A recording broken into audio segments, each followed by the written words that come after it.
So good morning, students. So how was your yesterday class? कल आपको कैसा लगा क्लास में? सच में? तो yesterday I made you commitment. मैंने कल आपसे वादा किया था कि आज हम प्रीपोजिशंस पढ़ेंगे. किया था कि नहीं? तो देखिए, मैंने प्रीपोजिशंस ये लिखे हुए हैं आप लोग के लिए. You have to note down. आप इसे नोट डाउन करना है. सबसे पहले हम प्रीपोजिशन समझ लें. A preposition is a word that is used before a noun or a pronoun to show place, direction and time. इसका हिंदी में आपको बताता हूं.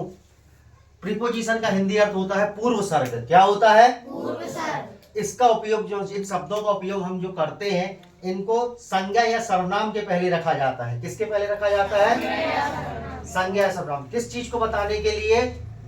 समय, दिशा और स्थान. किस किस चीज के लिए?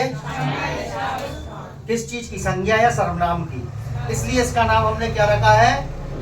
पूर्व सर्ग. इंग्लिश में क्या बोलते हैं? प्रीपोजिशंस. क्या बोलते हैं? इसको कोई प्री नहीं बोलेगा, प्रीपोजिशंस बोलेंगे. क्या बोलेंगे? Is it okay? तो सबसे पहला हमारा कौन सा है? ऑन. On means. अब किसी ने मुझसे ये नहीं पूछा सर पर का स्थायी भाव मतलब क्या हुआ. ठीक है, मैं क्लियर करूं. कल मैंने आपको एग्जांपल बताया था ऑन का कि the duster is on the table. अब जो डस्टर है जो टेबल पे है, अब वो चल रहा है कि रुका हुआ है? मतलब स्थायी भाव में है. ठीक है. अगर यही चीज जंप करके आएगी ना इस पे, अपॉन मतलब भी पर लिखा है कहीं पे. अस्थायी भाव मतलब उसमें कोई क्रिया हुई है. अगर कोई चीज क्रिया होती हुई पर पे आ रही है तो वो हो जाएगी अपॉन, और अगर कोई चीज स्थायी रखी हुई है तो क्या हो जाएगी? क्लियर है मामला? ठीक है. इसी प्रकार देखिए फॉर. फॉर मतलब फ्रॉम मतलब अपॉन मतलब इन. अब स्थायी भाव फिर से आया. अब हम लोग काय के अंदर है? कक्षा के अंदर है. तो we are in the classroom. स्थायी है, बैठे हैं. ठीक है. अगर वही हम अगर चलते हुए आते तो इनटू हो जाता है. जैसे आई केम इनटू द क्लासरूम. मैं क्लासरूम के अंदर आया या गया. ठीक है. मतलब आया. तो जब कोई चीज क्रिया हुई है तो इनटू, लेकिन अगर आप स्थायी किसी चीज के अंदर में हो तो क्या लगेगा? इन. और अगर कोई चीज क्रिया में हुई है तो याद रहेगी बात. वो तो हम आगे सेंटेंस में देखेंगे. ऑफ. ऑफ. अबव. ऊपर. ठीक है. अप मतलब भी ऊपर होता है. इसमें आप लिखा नहीं है, याद रखना. लेकिन अप मींस वो भी प्रीपोजिशन है. Across. Along. Around. At. Among. अच्छा, अब इस बात को समझ लो. अमंग और बिटवीन. बिटवीन का भी लिखा है दो के बीच. अमंग का लिखा है दो से अधिक के बीच. अब मेरी बात को समझो. दो से अधिक मतलब स्थान भी हो सकता है, व्यक्ति भी हो सकते हैं और वस्तु भी हो सकती है. तीनों चीज. कौन कौन सी? व्यक्ति, वस्तु, स्थान. ठीक है. अब जैसे हम बोले अमंग. तुम लोग खूब सारे स्टूडेंट बैठे हो. मैंने बोला कि मिठाई को इन विद्यार्थियों के बीच में बांट दो. तब दो से अधिक है कि दो हैं? तो फिर अमंग लगेगा उस सेंटेंस में. लेकिन अगर मैं बोलूं कि दो विद्यार्थियों के बीच में बांट दो तो क्या लगेगा? क्लियर है?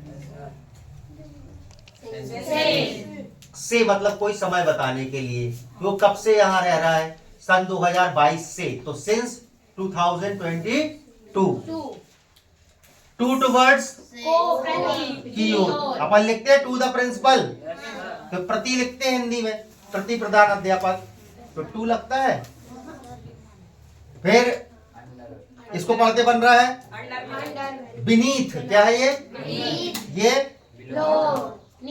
हाँ, ये के पीछे. अब मैं बोलूं कि मैं अलमारी के पीछे हूं तो आई एम बिहाइंड द अलमीरा.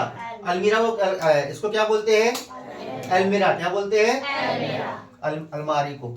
अब क्या हुआ था हमारे हिंदुस्तान के अंदर, हम लोग बहुत ही महान लोग होते हैं.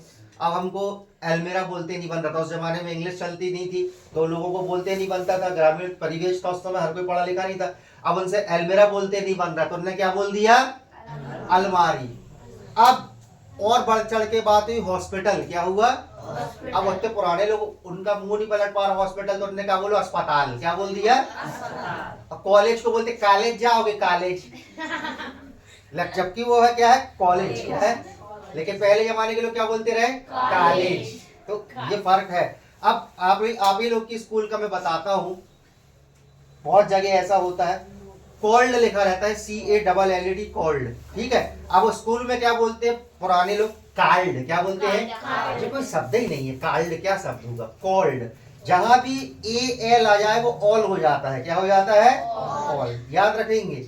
आगे बढ़ते हैं, बिसाइड, बाजू, बगल। अब देखिए एक चीज नीचे, एक स्लाइड सा अंदर, एक बारीक सा अंदर देखिए, यहाँ बिसाइड लिखा है या बिसाइड्स लिखा है, एस लग गया है और इसके बाजू में एक्सेप्ट लिखा है। इन दोनों का मतलब एक ही है, क्या है, को छोड़।